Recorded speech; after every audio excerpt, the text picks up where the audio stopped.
Okay, this is Chaitanya Chaitamrita. Adi Lila.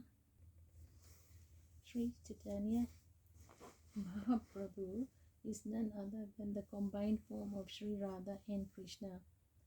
He is the life of those devotees who strictly follow the footsteps of Srila Rupa Goswami.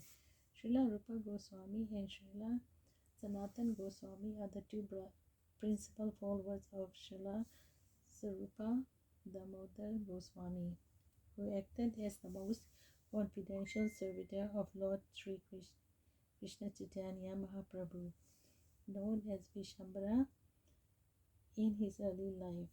The direct disciple of Srila Rupa Goswami was Srila Raghunatha Das Goswami, the author of Sri Chaitanya Chaitamrita.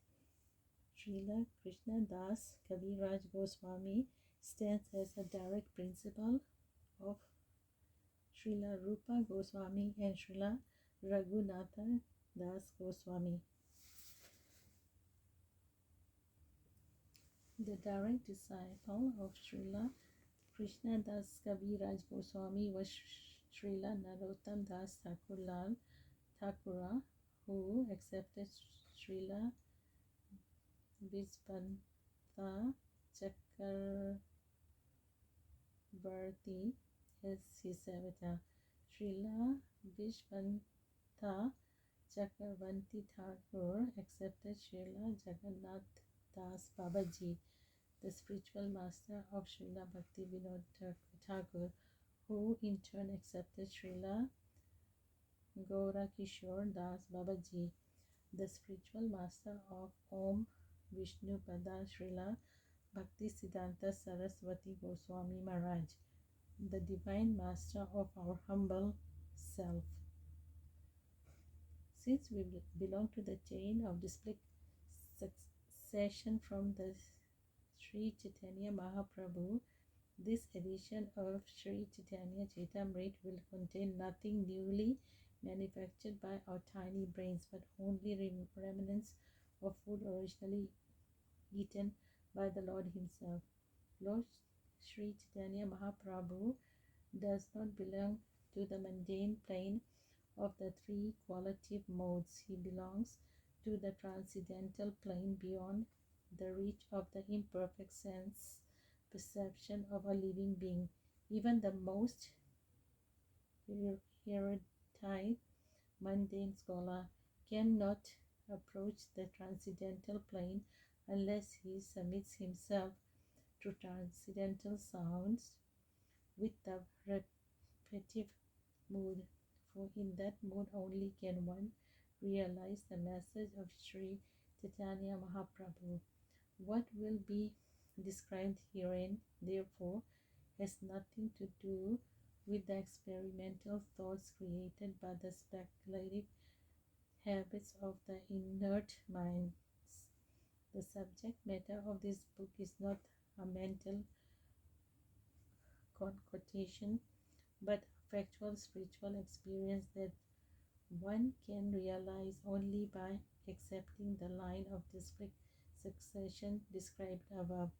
Any deviation from that line will bewilder the reader's understanding of the mystery of Sri Chaitanya Chaitamrita, which is a transcendental literature meant for the postgraduate study of one who realized all the Vedic literatures such as the Upanishads and Vedanta Sutra and their natural commentaries such as Srimad Bhagavatam and the Bhagavad Gita.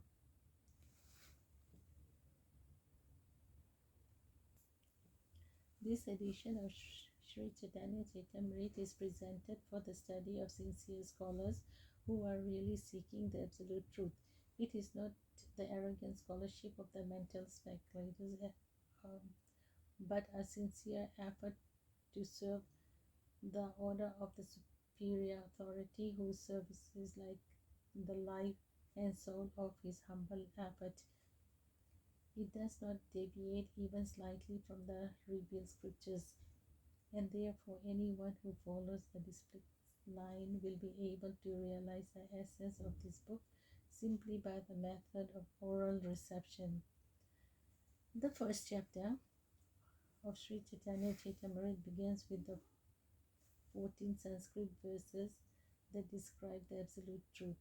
Then the next 3 Sanskrit verses describe the principal deities of Vrindavan, namely Sri Radha Madan Mohan, Sri Radha Govinde, and Sri Radha Gopinath Ji.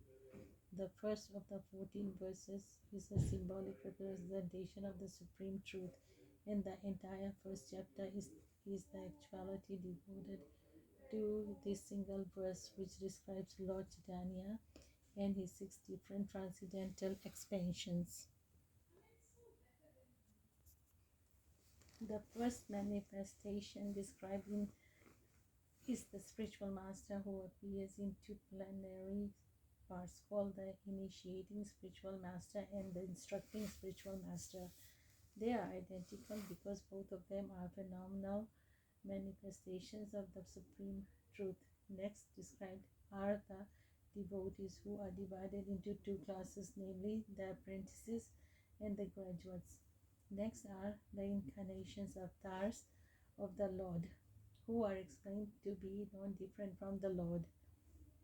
These incarnations are considered in 3 divisions: incarnation of the potency of the Lord, incarnations of his qualities, and incarnations of his authority.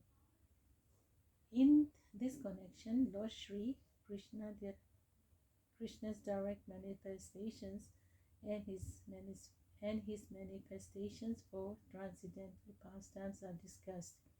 Next considered are the potencies of the Lord, of which 3 principal manifestations are described: the consorts in the kingdom of God, Vaikuntha, the queens of Dwarka, Dham, and highest of all the damsels of Braj Dham. Finally, there is a Supreme Lord himself, who is fountainhead of all these manifestations. Lord Sri Krishna and his plenary expansions are all in the category of Lord himself, the energetic absolute truth, whereas his devotees, his eternal associates, and his energies, the energy and the energetic, are fundamentally one, but since their functions are differently exhibited, they are simultaneously different also. Thus, the absolute truth is manifested in the diversity in one unit. The philosophical truth, which is pursuant to the Vedanta Sutra, is called Achinta Veda Aveda Tattva, or the conception of the simultaneous oneness and difference. In the later portion of this chapter, the transcendental position of Sri Chaitanya Mahaprabhu and that of Srila Nityananda Prabhu are described with a reference to the above theistic facts.